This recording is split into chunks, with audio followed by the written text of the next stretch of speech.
Have you ever noticed your hands shaking before a big meeting, or your voice speeding up when all eyes are on you? Nervousness is something we've all felt.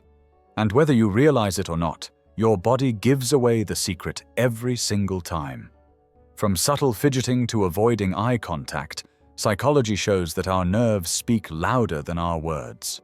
In this video, we'll break down 5 of the most common things people do when they're nervous, why they happen, and what they reveal about us. You might even recognize a few in yourself. 1. Fidgeting and restlessness.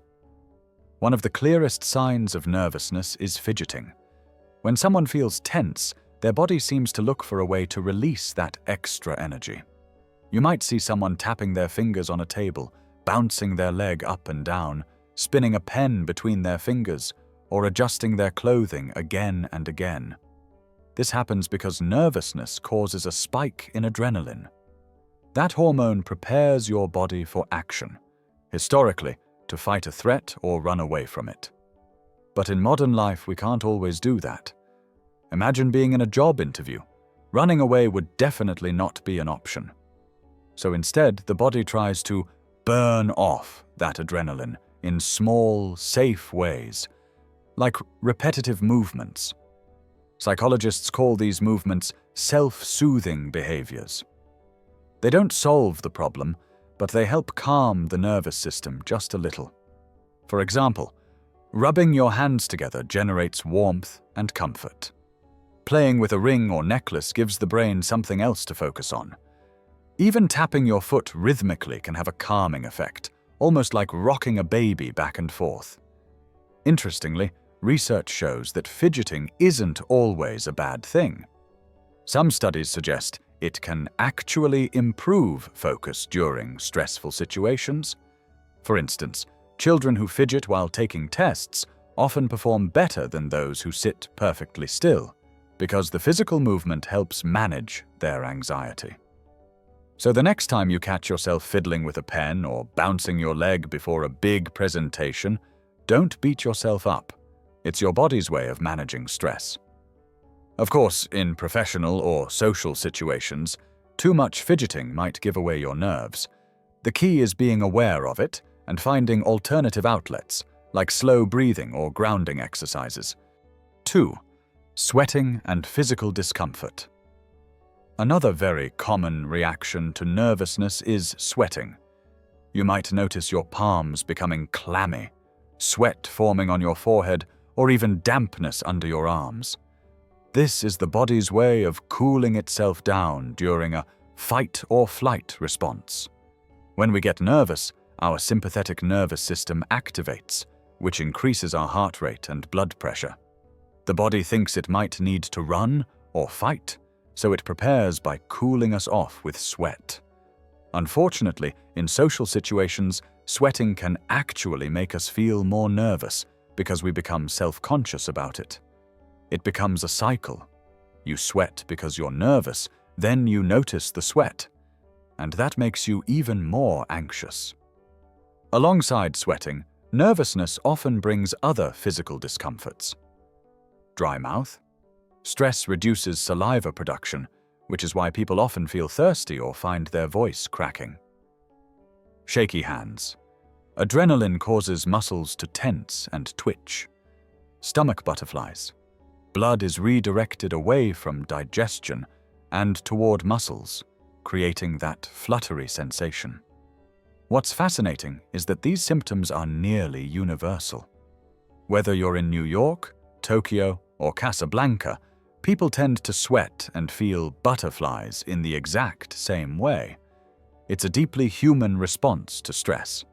So, sweating isn't something to be ashamed of.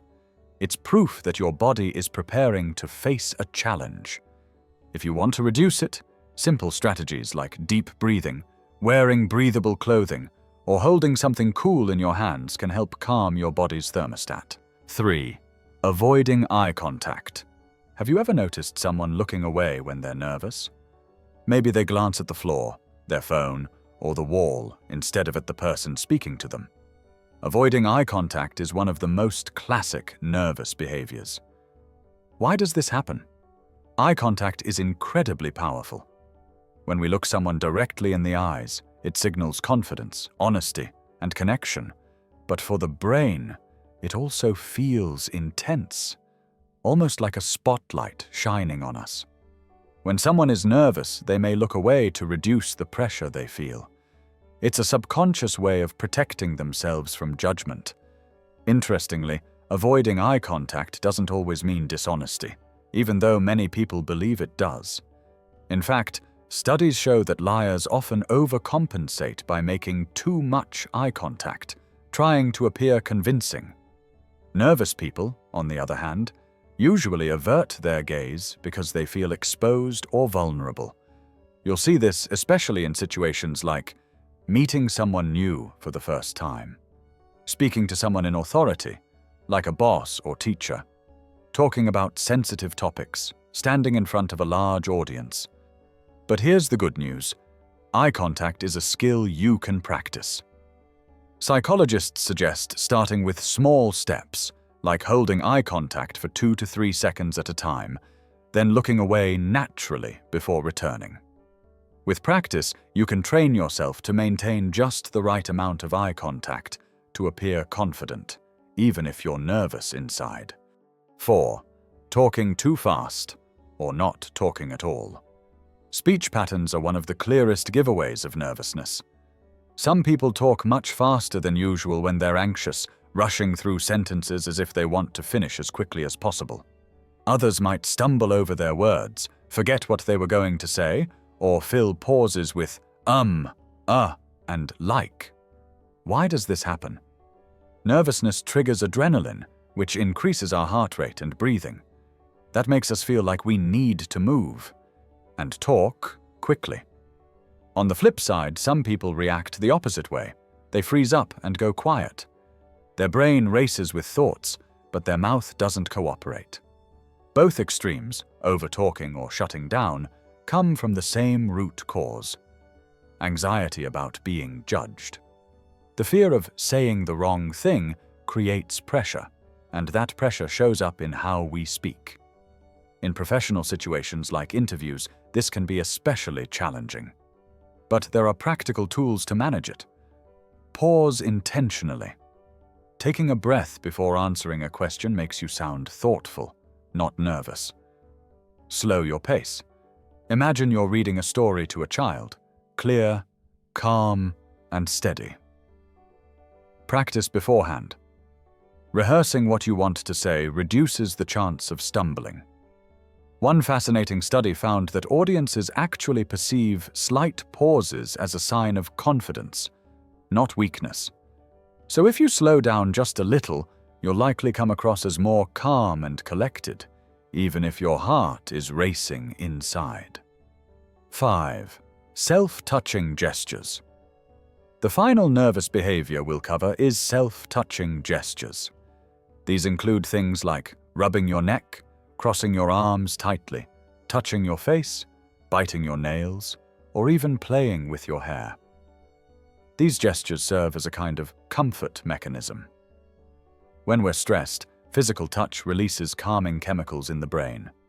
For example, rubbing your own arm can lower stress hormones, almost like a mini hug. Unfortunately, these behaviors also make nervousness obvious to others. Common self-touch gestures include neck rubbing, often seen during tough questions or awkward silences.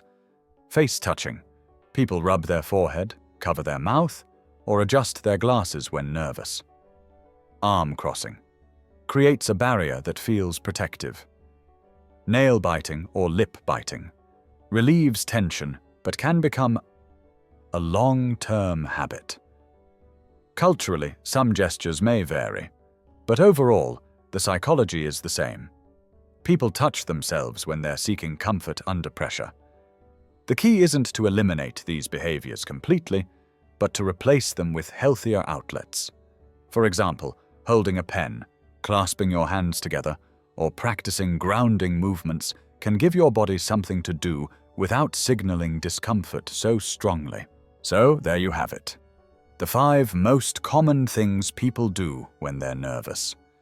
Fidgeting and restlessness. sweating and physical discomfort, avoiding eye contact, talking too fast or not at all, self-touching gestures. These behaviors are part of being human. They're not flaws, but rather the body's way of coping with stress. The next time you notice yourself tapping your foot, sweating in your palms, or stumbling over your words, remember, it's just your brain trying to protect you. But here's the empowering part. Once you're aware of these nervous habits, you can start managing them.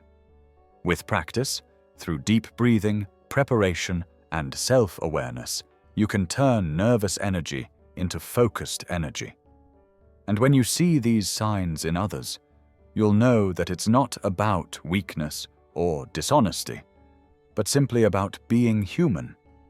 Everyone gets nervous, even the most confident people you know. The difference is that some have learned how to work with their nerves instead of against them. So the next time you feel your hands shaking or your words rushing out too quickly, take a breath and remind yourself, nervousness isn't your enemy. It's a signal that you care about what you're doing. And that in itself is a good thing.